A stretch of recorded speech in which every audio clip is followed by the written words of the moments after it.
આકાશવાણી ભુજ સમાચાર વિરલ રાણા વાંચે છે. પ્રધાનમંત્રી નરેન્દ્ર મોદીએ જણાવ્યું કે સરકારે મહિલા નેતૃત્વ વિકાસને રાષ્ટ્રીય પ્રગતિનો પાયો બનાવ્યો છે અને મહિલાઓ દરેક મહત્વની સરકારી પહેલના કેન્દ્રમાં છે.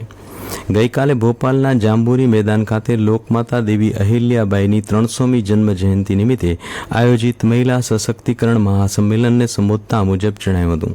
શ્રી મોદીએ કહ્યું કે પહેલગામમાં થયેલો આતંકવાદી હુમલો ભારતની મહિલા શક્તિ માટે એક પડકાર હતો અને ગુનેગારો માટે મૃત્યુદંડ સાબિત થયો છે. શ્રી મોદીએ 124 એકરમાં 60 કરોડના ખર્ચે બનેલા દતિયા હવાઈ મથક અને અંદાજે 37 કરોડ રૂપિયાના ખર્ચે નવા બનેલા સતના હવાઈ મથકનું વર્ચ્યુઅલી ઉદ્ઘાટન કર્યું.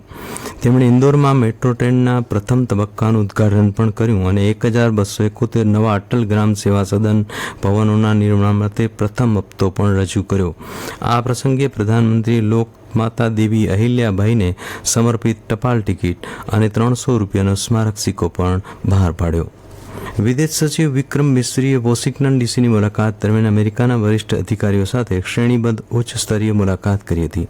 આ દરમિયાન શ્રી મિસ્રીએ US deputy secretary of state Christopher Landau સાથે મુલાકાત કરી હતી, જેમાં બંને પક્ષોના દ્વિપક્ષીય કાર્યસૂચિની સમીક્ષા કરી હતી. તેમણે જણાવ્યું કે ટેકનોલોજી, વેપાર અને પ્રતિભા 21મી સદીમાં ભારત અમેરિકા ભાગીદારીને આકાર આપનારા મુખ્ય સ્તંભો હશે.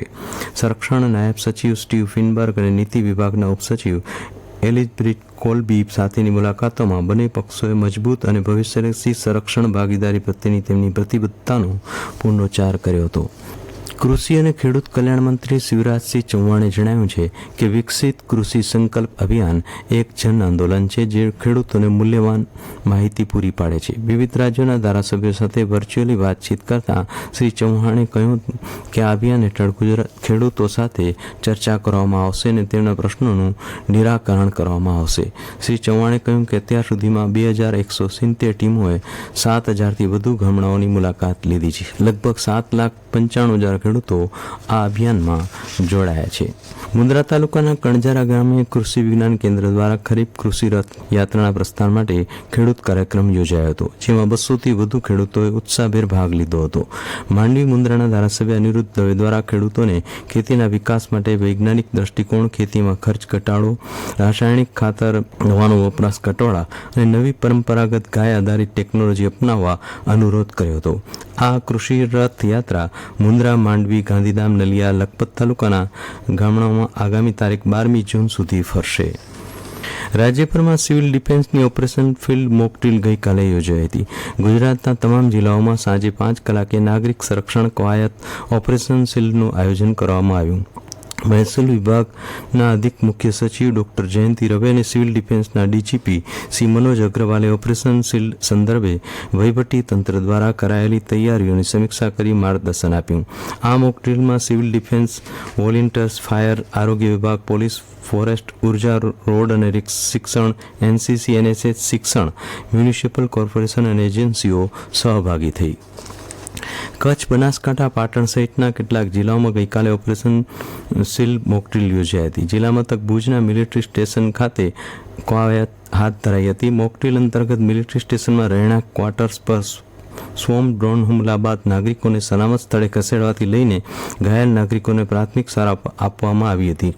મોકડ્રીલમાં યુદ્ધ વખતની સ્થિતિમાં બચાવ કઈ રીતે કરવું તેનું અભ્યાસ કરાયો હતો. સાંજે 4:30થી 6:30 વાગ્યા સુધી ઓપરેશન શિલ્ડ અભ્યાસ અન્વયે યોજાયેલી મોકડ્રીલનો મુખ્ય ઉદ્દેશ કોઈપણ પ્રકારના હવાઈ હુમલાની સ્થિતિમાં નાગરિકોને સુરક્ષિત રાખવા અને અસરકારક નાગરિક સંરક્ષણ સુનિશ્ચિત કરવાનો હતો. મોકડ્રીલ અંતર્ગત રાત્રે 8થી 8:30 વાગ્યા દરમિયાન બ્લેકઆઉટ કરવામાં આવ્યો હતો. મોકડ્રીલ બાદ સ્મૃતિવન ખાતે યોજાયેલા ડીબ્રાફિંગ નાગરિક સંરક્ષણ દ્વારા લોકોને સ્વ બચાવની જાણકારી આપવામાં આવી હતી. આર્મી, હોમગાર્ડ, બોર્ડર વિંગની સલામત ટ્રાફિક મેનેજ કરીને પસાર કરવાની એક્સરસાઇઝ અંતર્ગત રુદ્રમાતા બીચ ખાતે પણ મોક ડ્રીલ યોજાઈ હતી. જિલ્લા વહીવટી તંત્ર તથા તમામ સુરક્ષા એજન્સીઓ મોક ડ્રીલમાં જોડાઈ હતી.